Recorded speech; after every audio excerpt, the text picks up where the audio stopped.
Hi, I'm Robert Rickover, an Alexander Technique teacher in Omaha, Nebraska, and my guest is Imogen Ragone, an Alexander Technique teacher in Wilmington, Delaware. And we've done a series, three interviews, all related to concentration, Alexander's view of concentration, different types of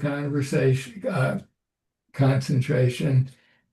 Um, but I want to go to Alexander had this sort of sequence of why we modern people, now he's writing in 1923, we modern people are have such have he one the sequence to concentration in his view is poor use of yourself leading to mind wandering leading to concentration.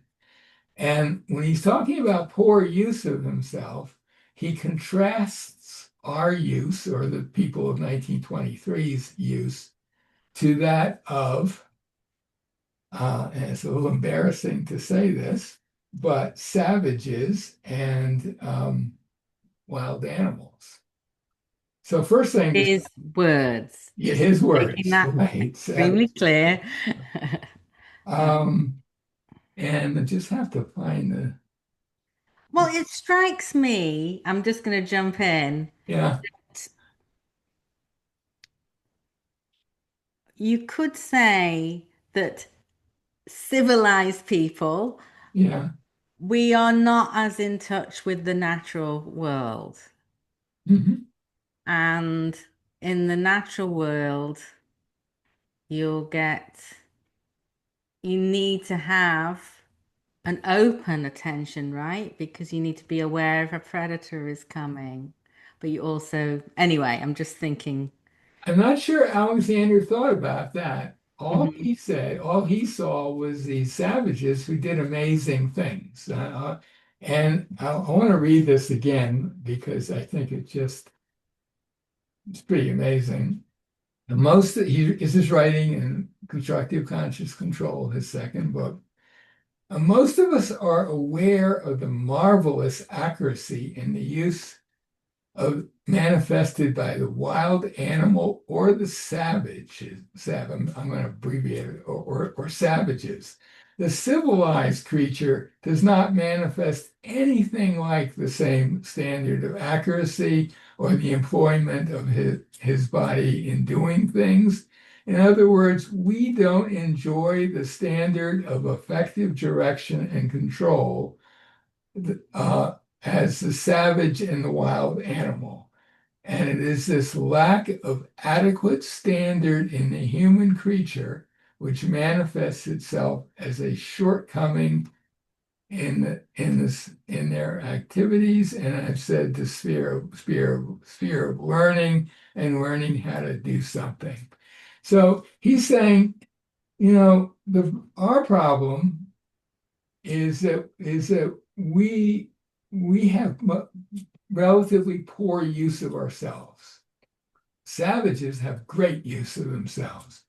Now, it's very hard to talk, it's embarrassing to talk I about wonder if we can update the terminology indigenous we're people. I think using. we should maybe talk about indigenous people, or as Canada does, First Nations. Yeah, even that doesn't mean they're not living in a 21st century environment. Right. Well, We're talking about people living in a very natural environment. yeah, and the problem is that there are not that many of those people left. Left, yeah. And so we,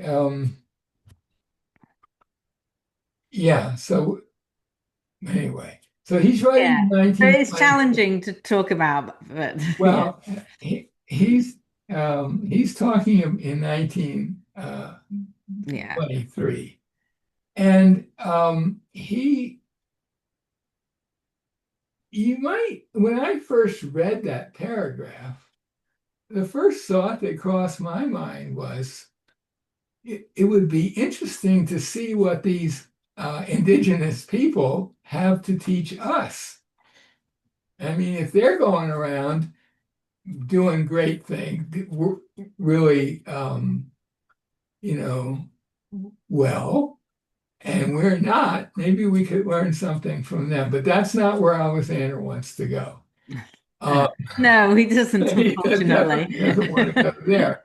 But there's it's kind of interesting. When I read that and have been doing all the research for these conversations, uh, I remembered something I heard years ago on CBC, the Canadian Broadcasting Company, about a priest who was in what is today Nova Scotia, Mhm. an island province, Atlantic island province of Canada. And this priest was interested in what these people did during their day. What was their day like? Mhm.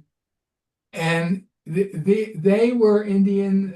They were an Indian tribe. I forget the name now. They did fishing. They did hunting. They did planting. They So had they were living in a very traditional very traditional. manner. Yeah, very few. They had very little encounter with Western people. Hmm. Um, they had a wide variety of activities that they did, seasonal, a lot of seasonal ones.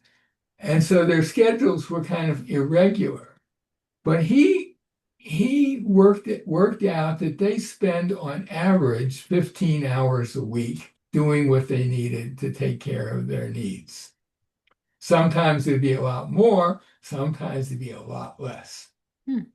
15-hour workday, 15, 15-hour work week would not be bad. Really. Oh, that's pretty So, good. but then he thought, well, what do they do during the rest of the time? They sleep, obviously. Hmm.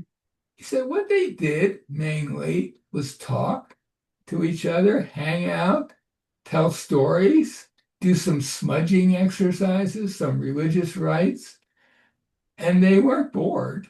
They were doing stuff all the time, but they were doing what they wanted to do. The, That's the the key other, point. They were doing yeah, what they wanted to do. yeah, and um, the, there was a methodological Methodology? problem in that there's really no sharp distinction in their world between work and play. Yeah. It was a little iffy. Now I did some research, and apparently among many African Aboriginal people, the estimate was something like 2 or 3 hours a day. Hmm. In the And same what book. might be considered work, you Yeah, mean? what they needed to get the food they needed and the shelter and so forth. And most of the time, they too were talking to each other, hanging around. Huh. So I remember thinking when I first read this, maybe we should try to learn something. But unfortunately, it's a little late because um, they're gone mostly. But what's interesting to me is that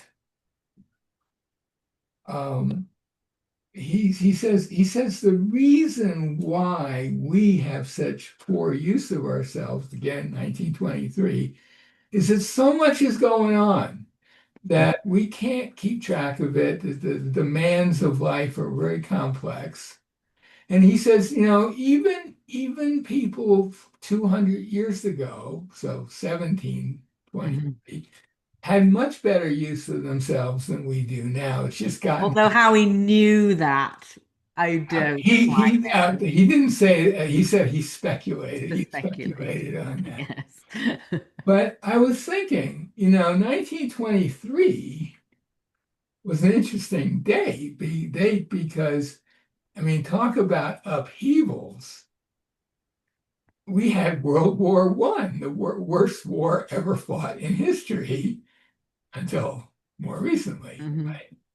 they also, with Had many the people dying, in they had the England, flu. especially The in England and in all the European countries, Mhm.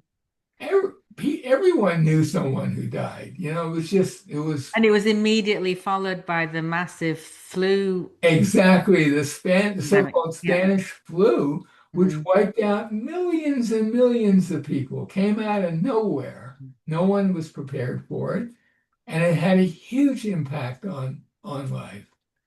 And so someone in 1923 probably was dealing with a lot of stuff that your typical Aboriginal wasn't dealing with. Yeah, yeah. Um, I'm just struck. I'm remembering at an Alexander Technique conference, and you may have been at the same one. Someone gave the keynote speech, the FM Alexander Memorial Address or whatever, and they had footage of people walking and being oh, about their business. yeah, And I Bob think it was Britton. in I the think it was Bob 1920s. Britton. And I think it was in the 1920s, Yeah, certainly maybe between the two wars, and comparing it to use today, and that was probably like 10, at least 10 years ago now, and how much better it was back then in terms of kind of uprightness and yeah, yeah, that you could see. And so that was what Alexander was living in, and that seemed very poor compared with what, yeah, yeah. yeah. You can see there are a lot of videos now showing that kind of thing. People Hmm. walking, uh, 2 or 3 minute clips of just people walking and Yeah.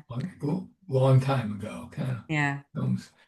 So yeah, and I should add also that in terms of upheaval,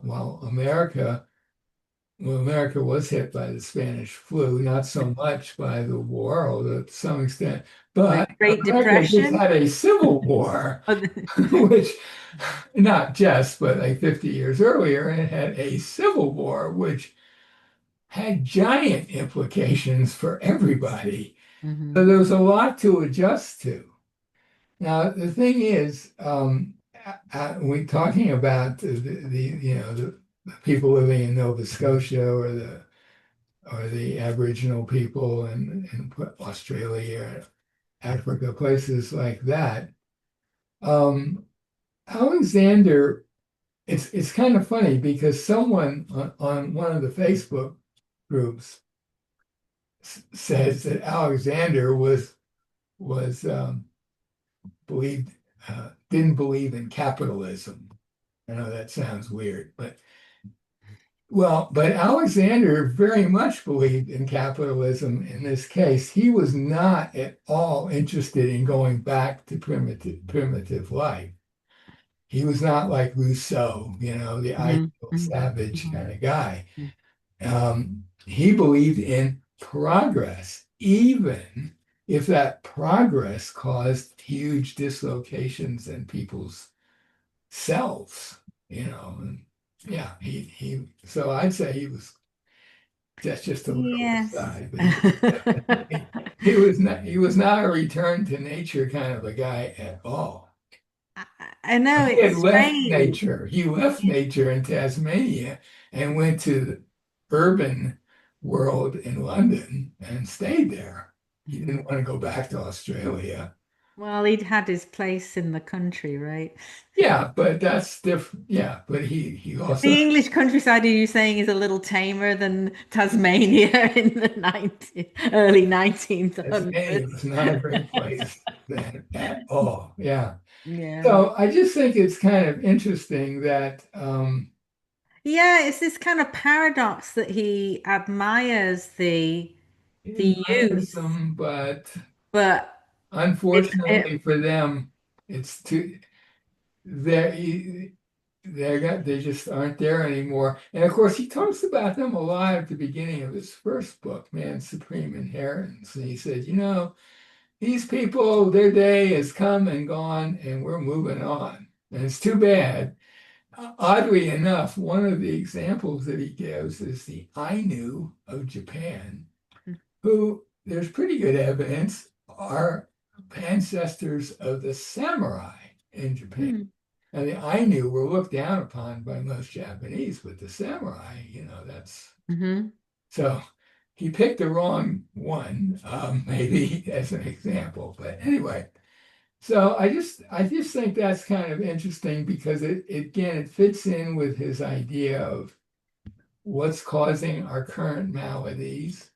I think it probably is true that most of us, even in pretty serene environments, are dealing with more things than the average person did 100, 200 years ago. On the other hand, I think being an Aboriginal in the jungle was no It wasn't a bed of roses. bed of roses because you had predators, you had slavers, you Hmm. had all kinds of issues that could come up in your life that would be pretty traumatic. But in any event, that's Alexander's take on that whole Hmm. topic. So this kind of concludes our series of 4 conversations about concentration and its causes and how to I've just occurs to me, just because we've been talking about the kind of nature, is that I feel like I do, and I know many other Alexander teachers do bring in examples from nature or looking out on the big horizon, um, ideas yeah, into the work. like with like pictures on their wall, like off to their right of the seashore. Yes, or like look out of the window at the tree as the Yeah, I've definitely have been having a hands-on lesson with a teacher, but they're having me look beyond and look especially outside. You yeah. Alexander was very big on that. So Yeah, it's and of course that's getting me not to concentrate and focus yeah, in yeah. on what's going on, that I'm experiencing this and I'm out in the world. But I do think there's a lot that nature can teach us and it's beneficial. Oh Uh, yeah, yeah. yeah. Um, Anyway, well, that's the end of our series. And this okay. episode, my guest has been Imogen Ragone, who's put up with many of such interviews in the past, an Alexander teacher in Wilmington, Delaware. And I will put a link to her site, and I'll put a link. These 4 conversations will all have links to the other 3. Mhm. So thank you for doing this. Oh, thank you. It's very interesting, thought-provoking.